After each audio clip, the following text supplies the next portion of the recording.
Hi everyone, कैसे हैं आप सब लोग? बढ़िया होंगे, सभी को राम राम।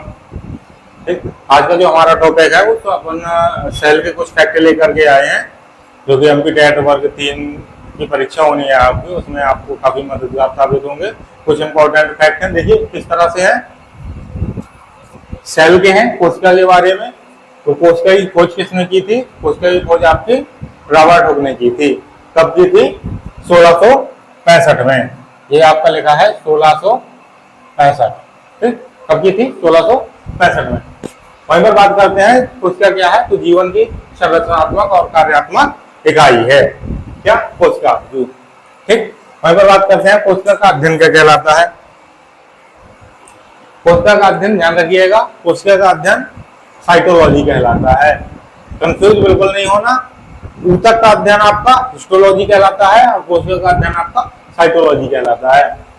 ठीक, साइटोलॉजी के जनक कौन है? साइटोलॉजी के जनक है आपके रॉबर्ट हुक। ठीक, इनकी पुस्तक थी जिसका नाम था माइक्रोग्राफिया।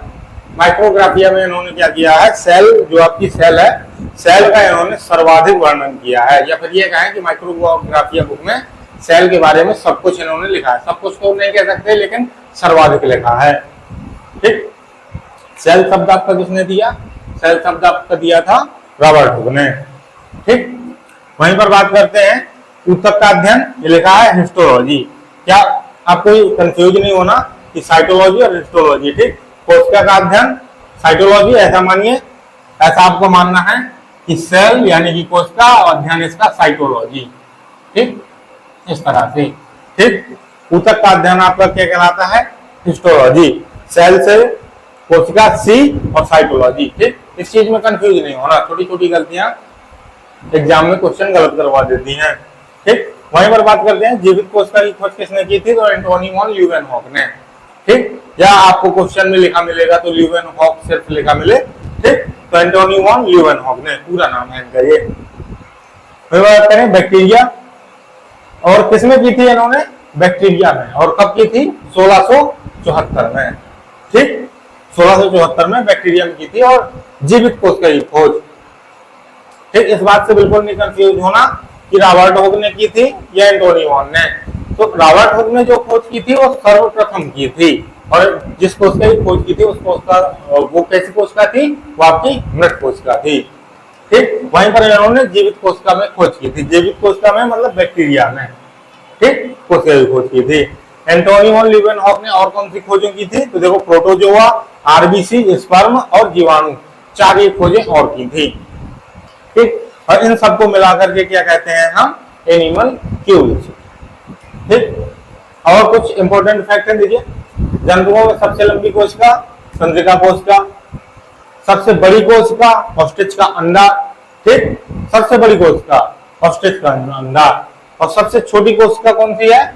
माइकोप्लाज्मा। और मनुष्य की सबसे लंबी कोशिका, इन चीजों में कंफ्यूज नहीं होना, बड़े ध्यान से सुनना। मनुष्य की सबसे लंबी कोशिका तंत्रिका कोशिका, और मनुष्य की सबसे छोटी कोशिका कौन सी है? अंडाणु कोशिका।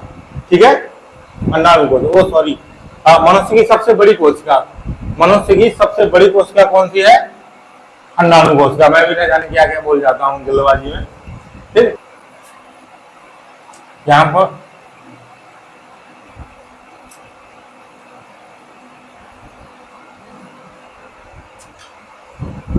पर सुधार कर लीजिएगा आप लोग।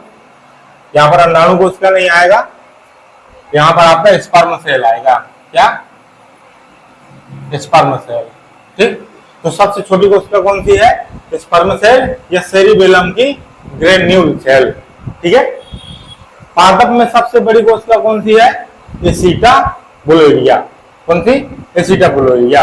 अगर आपको कोशिका से संबंधित और भी वीडियो चाहिए या मतलब और भी फैक्ट चाहिए, तो नीचे लिंक डिस्क्रिप्शन में हम दे रखते हैं, वहां पर जाइए और फुल वीडियो आपको जितने भी आपको कोशिका से रिलेटेड है वहां पर सारा का सारा फैक्ट आपको मिल जाएगा। ठीक, और हाँ, जाते जाते वीडियो को लाइक और सब्सक्राइब, चैनल को सब्सक्राइब करते हुए जाना, क्योंकि आप लोग देखते तो हैं, आपको वीडियो अच्छी भी लगती है, फिर भी आप वीडियो को लाइक और चैनल को सब्सक्राइब नहीं करते हैं। धन्यवाद।